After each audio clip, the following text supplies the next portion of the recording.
रुदन भरा दृश्य है, बड़ा ही व्याकुल कर देने वाला दृश्य है। फोन हटा दिया, बड़ा लगा दो। अभी कुछ ही क्षणों में तीनों का वनवास के लिए विदाई होगी।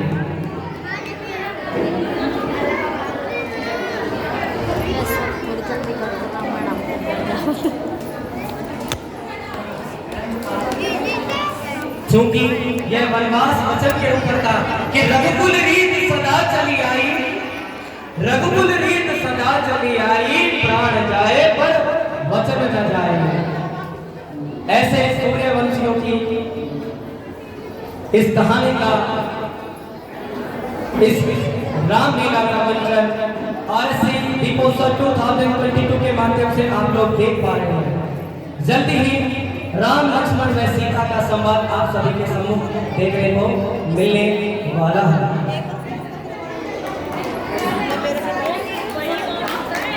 मैं सभी माताओं से और यहाँ बैठे हुए आदरणीय अभिभावकों से पूछना चाहता हूँ, आप लोगों को अभी तक के दृश्य कैसे लगे? बच्चों को पहली बार अपना संवाद कायम करते हुए कैसा लग रहा है आपको? हो सकता है समय लगेगा आप लोगों को, लेकिन वाकई में बड़ी प्रसन्नता होगी। ये दृश्य है, यह वह झांकी है तीनों राजकुमारों की।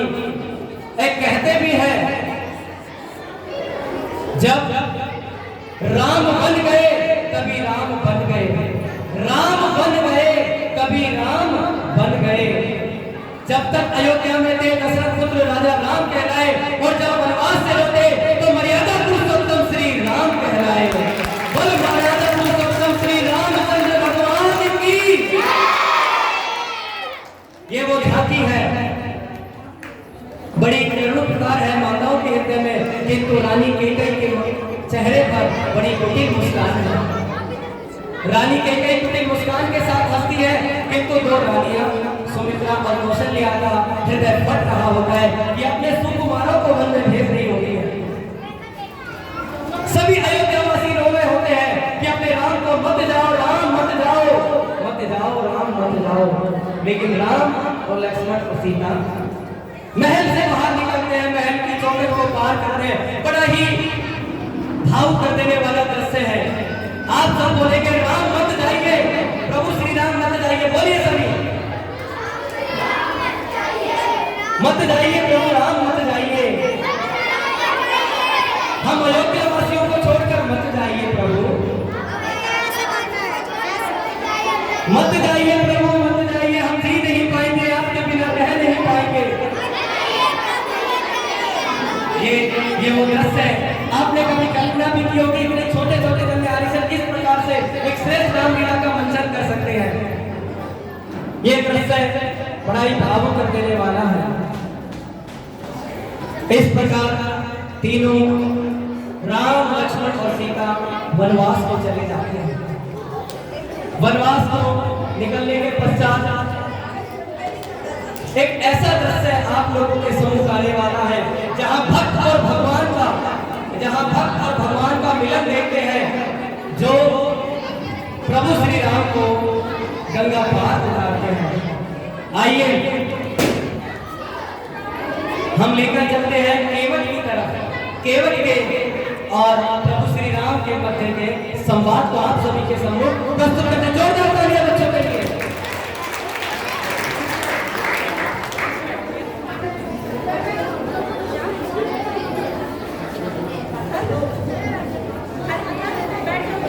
सुनो भैया, कौन और आप क्यों आए हैं? मैं दशरथ पुत्र हूं और ये मेरा छोटा भ्राता लक्ष्मण है।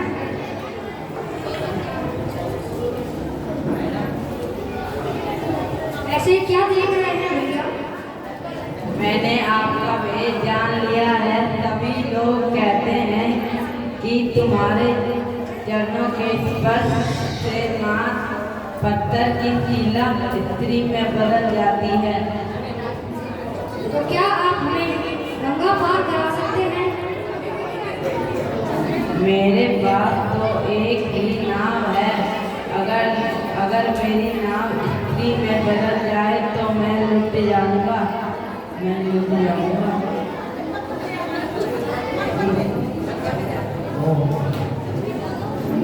मेरी नाव अगर स्त्री में आ जाएगी, स्त्री के रूप में बदल जाएगी तो मैं लुट जाऊंगा। प्रभु मैं लुट जाऊंगा। और मैं आपका भेद समझ गया। और मैं आपका क्या भेद समझ गया कि आप वही है नाम जिसके बारे में सारी दुनिया कहती है। क्या कहती है? जिसके स्पष्ट मात्र से पत्थर भी स्त्री में बदल जाता है। तो मेरी तो फिर भी कास्ट की नाव है। आगे प्रभु श्री राम मुस्कुराते हैं। प्रभु श्री राम मुस्कुराते हैं और कहते हैं मुझे गंगा पार जाना है। मुझे गंगा पार जाना है। ठीक है, यदि आपको गंगा पार जाना ही है और इतनी ही आपको जरूरत है, जरूरी है गंगा पार जाना, तो मैं आपको गंगा पार पहुंचा दूंगा। किंतु पथिक, मुझे आपके थोड़ी देर चरण को पखार लेने दीजिए। मुझे आपके चरणों को पखार लेने दीजिए, क्योंकि मैं जब तक आपके चरणों को धो न लूं तब तक मैं आपको मेरी कास्ट की नाव में नहीं बैठाऊंगा। क्योंकि आपकी कास्ट की नाव, क्योंकि मेरी कास्ट की नाव कहीं स्त्री में न बदल जाए और मैं कहीं अनाथ न हो जाऊं, कहीं मैं लुट न जाऊं। मैं अपने बच्चों का भरण पोषण कैसे कर पाऊंगा? और प्रभु श्री राम मुस्कुराते हुए कहते हैं ठीक है, ठीक है, तू वही कर जो तू चाहता है। तू वही कर जो तू चाहता है। प्रभु श्री राम मुस्कुराते हैं और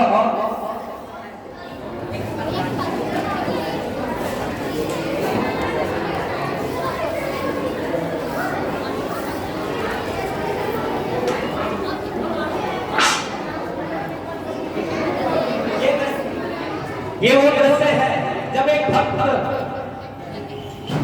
भगवान के चरण पखारता है, केवल प्रभु के चरणों को पखारता है गंगा के शीतल जल से, और इस प्रकार और उन्हें आग्रह करता है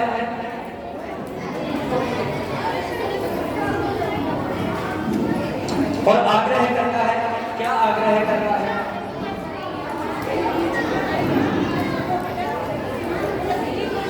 क्या आग्रह करते हैं कि प्रभु चलिए अब मेरी नाव में बैठिए आप। प्रभु चलिए आप मेरी नाव में बैठिए। प्रभु श्री राम मुस्कुराते हैं और अपने सबको साथ लेते हुए चलो सीता और लक्ष्मण मेरे साथ चलिए। चलिए केवल इस नाव के अंदर बैठते हैं और गंगा को पार करते हैं।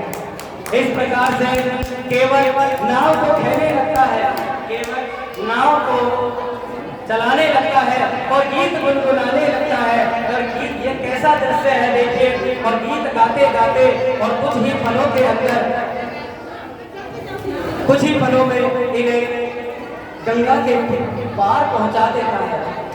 माता सीता की तरफ राम जी देखते हैं। राम जी के पास कुछ नहीं होता है, राम जी अपने साथ कुछ नहीं लेके आते हैं। सीता जी के पास एक छोटी सी अंगूठी होती है और अपने पति को देखने के लिए अपनी अंगूठी निकाल करके दे देती है। और प्रभु श्री राम उस अंगूठी को केवट को देने लगता है उतराई के रूप में। आप किराया देते हो ना, इस प्रकार से देने लगता है। केवट मना कर देता है, नहीं मैं उतराई नहीं लूंगा। प्रभु श्री राम कहते क्यों? प्रभु मैं भी तारणहार, तू भी तारणहार। जब मैं तेरे पास, मैंने तुझे भवसागर पार कराए, और जब मैं तेरे पास आऊं तो तू मुझे भी भवसागर पार करा देना। जय जय श्री राम। इस प्रकार यह दृश्य पूर्ण होता है और ऐसा दृश्य आता है जिसको देखकर शायद आप लोगों को बड़ी ही पीड़ा होगी, जहां से वास्तविक एक ऐसे घमंडी, एक ऐसे अभिमानी व्यक्ति का आप लोग परिचय देखते हैं, संसार से परिचय होता है, जिसने किसी पराई स्त्री का अपहरण कर लिया। और शायद नाम तो आप लोगों के मस्तिष्क में सोच गया होगा। वह दृश्य आप देखिए, सीता जी पर एक बार जोरदार तालियां। ये हमारी वनवासी सीता है।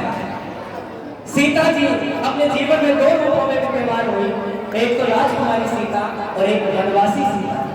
और कहते हैं राम बन गए कभी राम बन गए। एक ऐसा कपटी व्यक्ति भेष बदल करके आता है।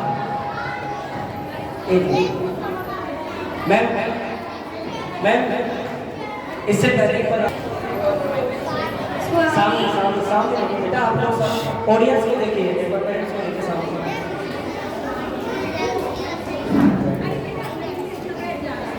स्वामी, मैंने अभी सोने का हिरण देखा। सीते, ऐसा तो कोई भी हिरण नहीं होता। स्वामी, मैंने वो हिरण देखा, मुझे भी ऐसा हिरण चाहिए, मुझे लाके दीजिए। ठीक है सीते, मैं आपको वो हिरण अभी लाके देता हूँ। प्रभु श्री राम इस प्रकार से हिरण की खोज में चल पड़ते हैं, उस स्वर्ण हिरण की खोज में चल पड़ते हैं। काफी समय बीत जाता है, लेकिन श्री रघुनाथ हिरण को लाकर के सीता को नहीं देते हैं। और जब पति घर पर लेट हो जाता है, लौटता नहीं है, तो स्त्री का मन किस प्रकार से व्याकुल होता है, बताइए। लक्ष्मण, मुझे लगता है तुम्हारे बड़े भ्राता किसी संकट में फंस गए हैं। जाओ उन्हें बचा कर लाओ। नहीं भाभी, मैं आपको छोड़कर नहीं जा सकता। लक्ष्मण, ये मेरा आदेश है, जाओ। ठीक है भाभी, पर मैं मेरी ये लक्ष्मण रेखा खींच रहा हूँ, आप इसके बाहर मत आइएगा। ठीक है लक्ष्मण। ये वो दृश्य है जहाँ एक देवर अपनी भाभी की सुरक्षा का ये दृश्य दिखाता है। ये दिखाता है कि हमें स्त्री का समय सुरक्षित रखना चाहिए। स्त्री की सुरक्षा करना हमारा धर्म है। इस प्रकार से लक्ष्मण भी रघुनाथ जी की खोज में निकल पड़ते हैं। इतनी ही देर में पीछे से एक कपटी प्रकट होता है, साधु के वेश में।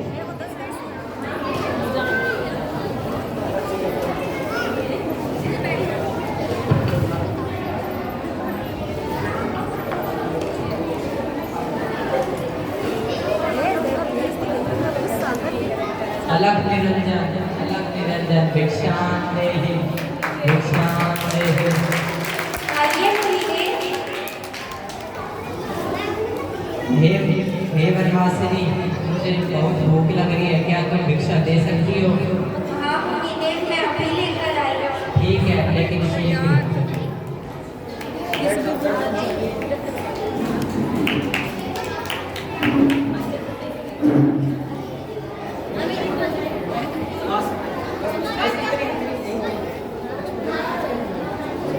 लो मुनिदेव।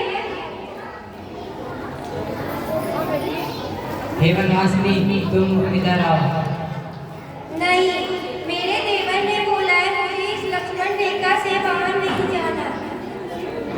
तुम एक तपस्वी साधु का अपमान कर रही हो। अगर मैं तुमको श्राप दे दूंगा तो तुम्हारा संपूर्ण कुल नष्ट हो जाएगा। नहीं नहीं मुनिदेव, ऐसा मत करिए, मैं अभी आती हूँ। इस प्रकार से वह तपस्वी सीता उस बहरूपिये के जाल में फंस जाती है।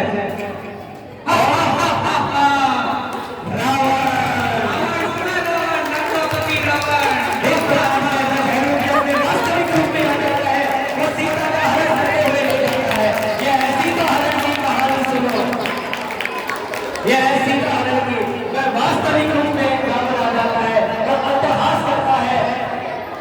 जिस प्रकार से और कहा जाता है कि अहंकार सदैव अट्टहास करता है, रावण अहंकार का एक प्रतिरूप है, कमल का एक प्रतिरूप है। इसके पश्चात दोनों राजकुमार वनवासी राजकुमार ढूंढते ढूंढते वापस पूरे आश्रम में आते हैं, कुटिया में आते हैं, किंतु उन्हें कहीं कोई सीता नहीं दिखाई देती है। वो चारों तरफ देखते हैं लेकिन सीता नजर नहीं आती है। और जब सीता नजर नहीं आती है तो विलाप करने लगते हैं, कहते हैं सीते सीते। लक्ष्मण कहते हैं भाभी भाभी किधर हो आप, कहाँ हो सीते, आप कहाँ हो भाभी, आप कहाँ हो। लेकिन सीता तो जा चुकी होती है किसके साथ, रावण के साथ। रावण सीता का हरण करते हुए ले जाता है। दोनों रावण भगवान इस प्रकार से सीता की खोज को करते हैं और खोज को करते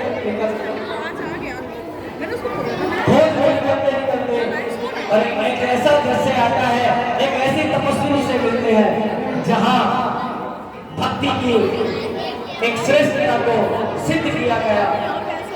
आइए मां शबरी और राम लक्ष्मण का संवाद दृश्य इधर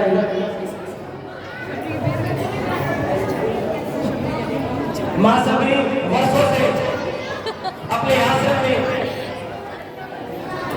बैठी है और प्रतिदिन पद निहारती है, पद साफ करती है कि कहीं मेरे राघव को कंकर ना लगे।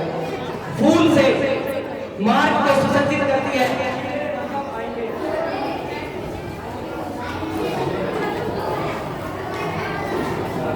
हे माते,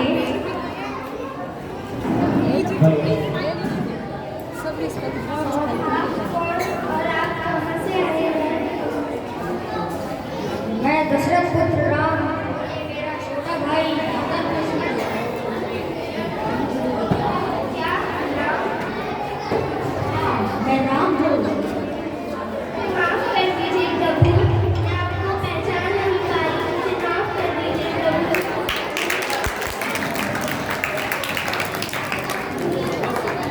उठो सीते, उठो शबरी, मां शबरी, उठो मां शबरी। आइए पधारिए प्रभु, आइए आइए पधारिए प्रभु, आइए आइए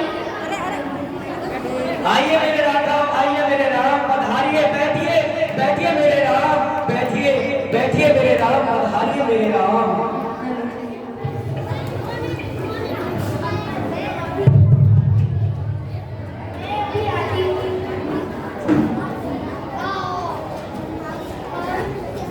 आपको भूख लग रही होगी, ये मैं आपके लिए मीठे मीठे पेड़ लेके आई हूँ। खाइए प्रभु खाइए। मैंने इन्हें चट चट करके रखा है, खाइए प्रभु खाइए।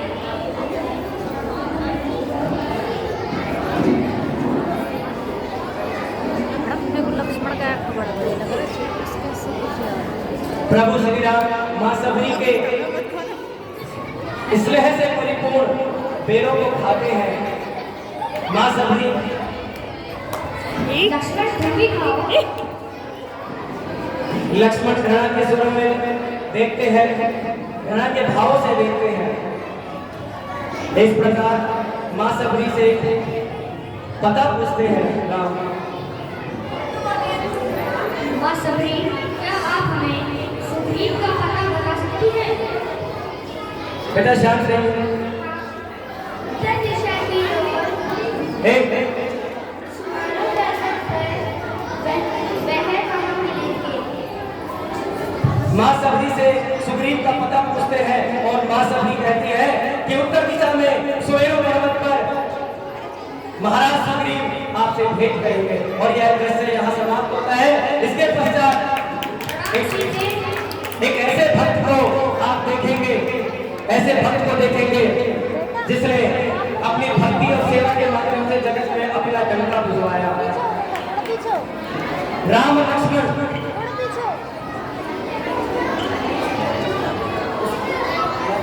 खड़े रहो। आइए, अगर ऐसा लग रहा हो किसी अभिभावक को कि विलंब हो रहा है तो जा सकते हैं, इसमें कोई दिक्कत नहीं है। अगर ऐसा लग रहा हो कि आप लोगों को बहुत ज़्यादा बच्चे परेशान हो रहे हो क्योंकि आप इसका लाइव मैसेज चल रहा है, और जो अभिभावकों को ऐसा लगता है हमें देखना चाहिए, उनका मोस्ट वेलकम है, स्वागत है।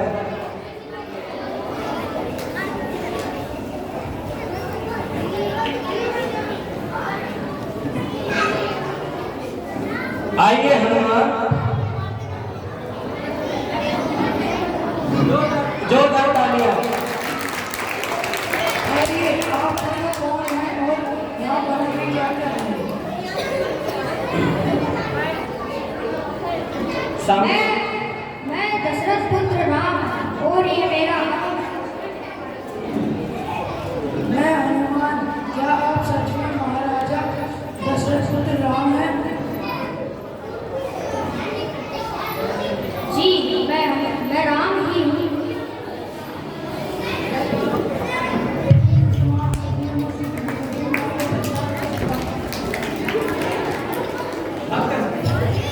भक्त हनुमान। उठो हनुमान।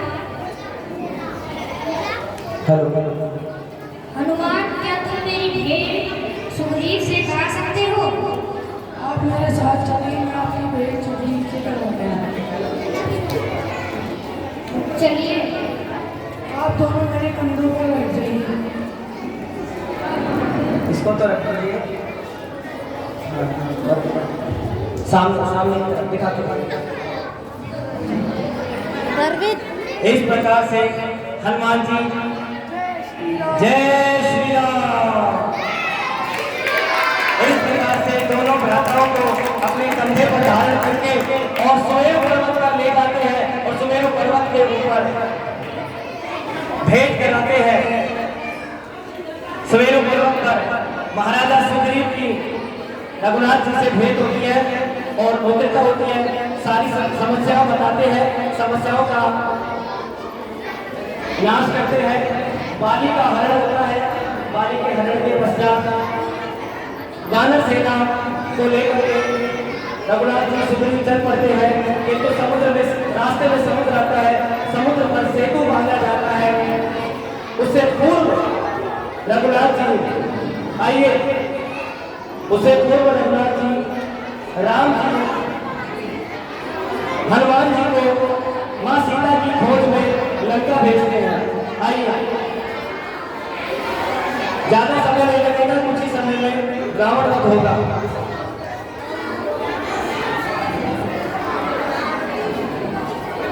आइए सीता की खोज में बेटा बात नहीं करें। आप लोगों ने बहुत शांति से देखा।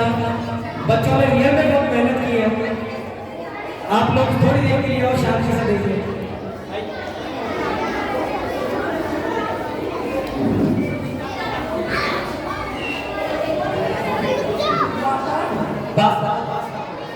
मास्टर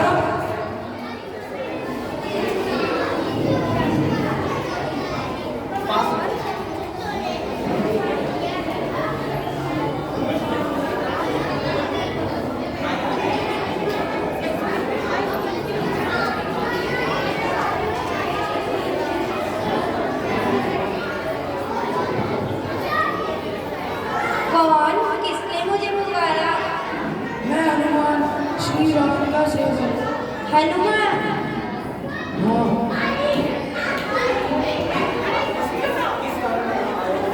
आप किस कारण यहाँ पर आए हो?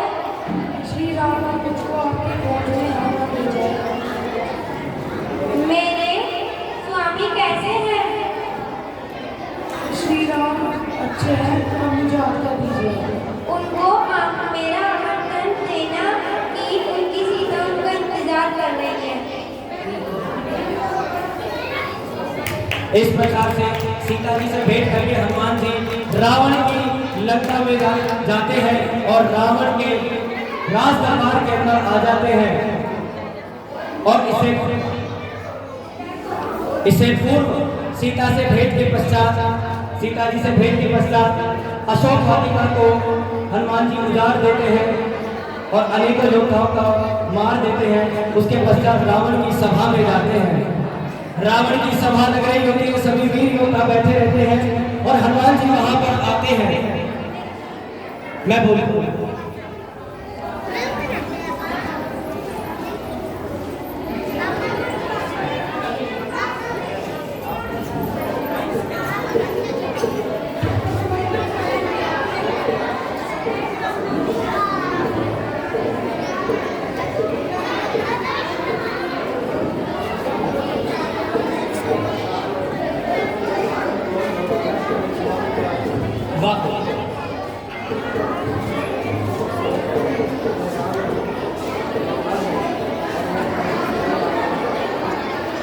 हे वानर, तुम कौन हो और मेरी सभा में किस लिए आए हो? और मैं तुम्हें समझाने आया हूँ क्या समझाने आए हो?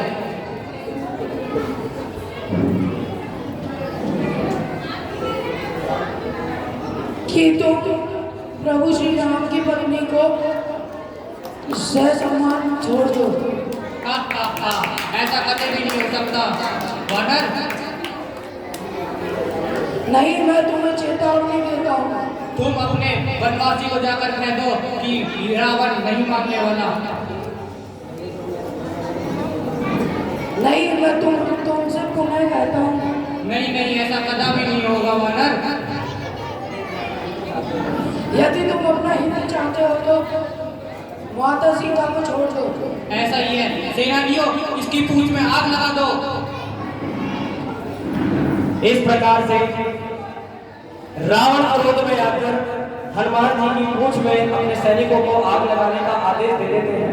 हनुमान जी हंसते हुए अपनी पूंछ में आग लगवा लेते हैं और आग लगवाकर हनुमान जी चारों तरफ लंका में घूमते हैं और लंका में घूम घूम के जगह जगह जाकर के पूरी लंका को जय श्री राम इस प्रकार से पूरी लंका को अग्नि के सुपुर्द कर देते हैं, पूरी लंका को समाप्त कर देते हैं और बाद में समुद्र में जाकर अपनी पूंछ को बुझा देते हैं।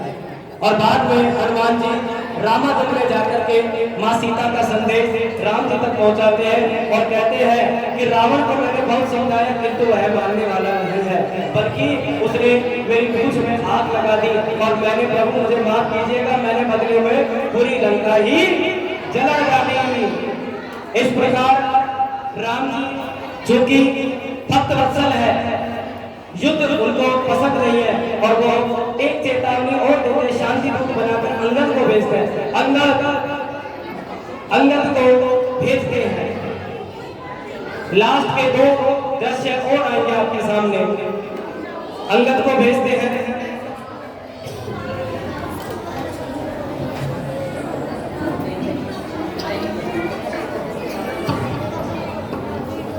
वानर, तुम कौन हो और मेरी राजसभा में किस लिए आए हो?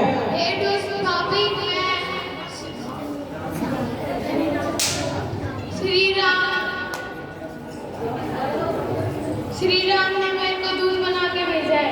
हाँ, वो वनवासी मुझे समझाने चला। तुम दुष्ट पापी, अभी सीता को छोड़ दो। हे वानर, तुम उस वनवासी जाके कह दो कि ये रावण नहीं मानने वाला। हे दुष्ट पापी, क्यों ऐसा कर रहे हो? हे वानर, तुम उससे कह दो कि ये रावण निर्बल नहीं है।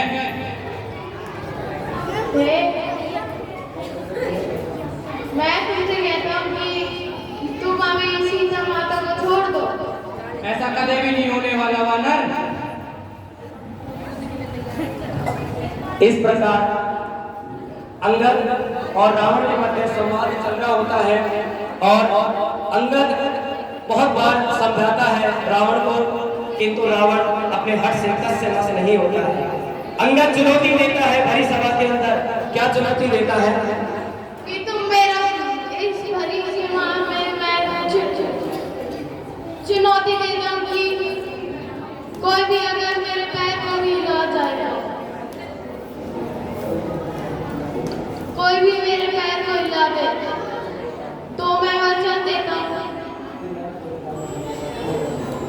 तो मैं पूरे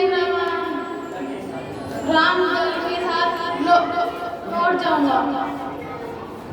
इस प्रकार से अंगद रावण को चुनौती देता है कि यदि इस सभा में ऐसा कोई भी नहीं होता है जो मेरे पैर को हिला सके, कस से मस भी कर सके, तो मैं वचन देता हूँ रामदूत कि मैं अपनी पूरी सेना के साथ सीता को यहीं छोड़ करके पुनः वापस लौट जाऊंगा।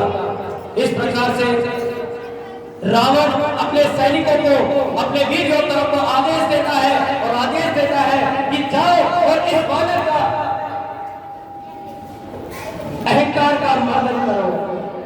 अनेकों योद्धा आते हैं, अनेकों योद्धा अपना भाग्य आजमाते हैं राम के सामने, लेकिन एक भी ऐसा योद्धा राम की सेना में नहीं होता है कि जो अंगद के पैर को हिला सके। सारे धीरे धीरे थक जाते हैं, हार जाते हैं और अंत में रावण स्वयं खड़ा होकर आता है अपनी गद्दी से अंगद के पैर को हिलाने के लिए, किंतु अंगद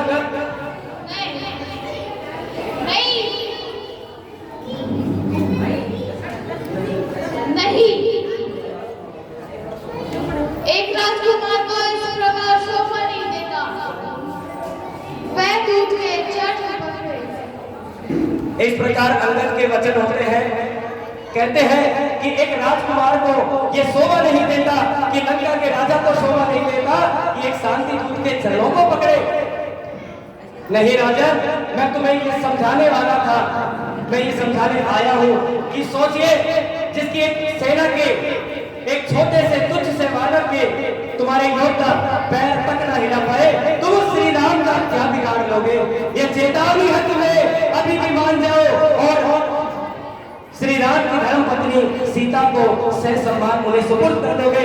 मेरे श्री राम करुणा वत्सल है, भक्त वत्सल है, तुम्हें माफ कर देंगे, तुम्हें माफ कर देंगे। किंतु रावण कहता है, जाके कह देना अपने वनवासी को, ये रावण नहीं मानने वाला, अब युद्ध ही होगा। रावण कायर नहीं है। जय श्री राम।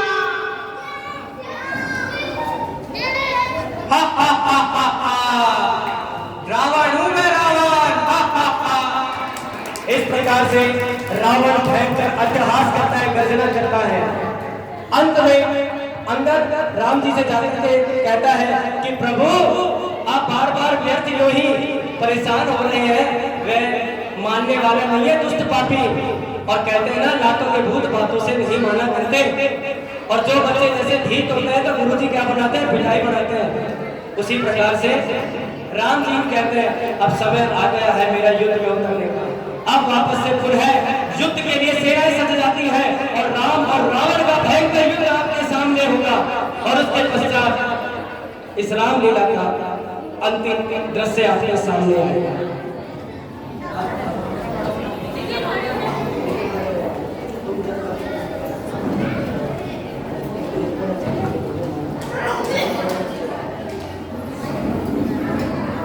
मैं लंकेश में तुम्हें पूर्ण चुनौती देता हूँ, तुम सीता को सम्मानित लौटा दो, युद्ध से कोई फायदा नहीं है। नहीं, हे वनवासी, अब युद्ध ही होगा। तुम अपने अहंकार में इतना डूब गए हो कि तुम्हें अपना आवाज भी नहीं है, सत्य का आवाज भी नहीं है। हे वनवासी, चुप रह, चुप। ये कुछ वनवासी मेरा संहार करेंगे। रावण, मैंने तुम्हें समझाने का बहुत प्रयास किया, पर तुम नहीं समझे। किंतु तुम सीता को छोड़ दो, नहीं तो तुम्हारी मृत्यु निश्चय है। नहीं, ऐसा कदापि नहीं होगा वनवासी। तू अपनी सेना, इस वानर सेना के साथ वापिस लौट जा, नहीं तो तेरा वध कर दिया जाएगा। ले, अब तेरी मृत्यु। इस प्रकार से रघुनाथ जी समझाते हैं, रावण को समझाते हैं, काफी मिन्नतें करते हैं और अंतिम चुनौती देते हैं, अंतिम चेतावनी देते हैं कि कहते हैं, हे रावण, मान जा, अभी भी सीता को पुनः वापस लौटा दे। रावण जो कि अहंकार और अपने शक्ति के मन में था और कहता है कि मैं तीनों लोगों का स्वामी हूँ और मैं सीता को नहीं लौटाऊंगा, और तुम्हें वापस से जाना है तो तुम चले जाओ, किंतु मैं सीता को तो नहीं लौटाऊंगा। राम चुनौती देता है कि ठीक है, तुमने अपने पाप इतने घड़ा बढ़ गया पाप का कि अब तुम्हारा संहार निश्चित है। इस प्रकार से और प्रभु श्री राम रावण के नाभि के अंदर एक तीर मारते हैं, एक तीर, और रावण का संहार करते हैं।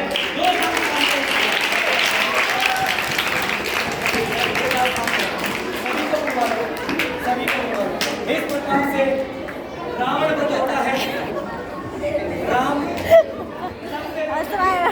अधर्म पर सत्य की जीत होती है और ये संदेश देती है, कहानी संदेश देती है। खड़े हो जाओ। ये संदेश देती है कि असत्य